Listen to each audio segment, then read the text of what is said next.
আসসালামু আলাইকুম। আজকে শেয়ার করব মিক্সড সবজি ভর্তা।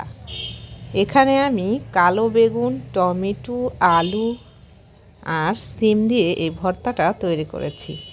এই ভর্তাটি গরম ভাতের সাথে খেতে খুবই ভালো লাগে। চলুন তাহলে দেখি। এখানে আমি হাফ কাপ পরিমাণ পানি নিয়েছি।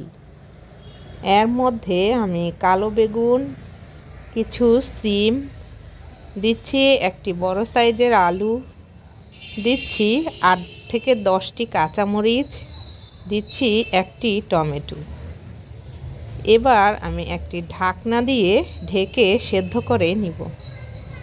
তো দেখুন এই সবজিগুলো সেদ্ধ হয়ে যাচ্ছে, আর মাঝখানে ঢাকনাটা সরিয়ে নেড়ে দিব। আবারও ঢাকনা দিয়ে ঢেকে পানিটা শুকিয়ে যাওয়া পর্যন্ত সেদ্ধ করে নিচ্ছি। তো দেখুন পানিটা একদমই শুকিয়ে গিয়েছে।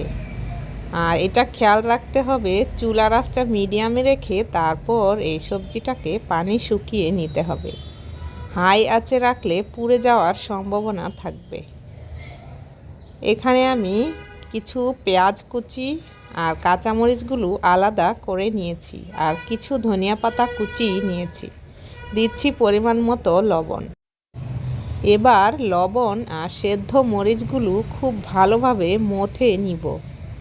তারপর এক এক করে পেঁয়াজ, ধনিয়া পাতা খুব ভালোভাবে মিশিয়ে নিচ্ছি। তো মিশানো হয়ে গেলে এখন আমি দিচ্ছি 1 টেবিল চামচ পরিমাণ সরিষার তেল।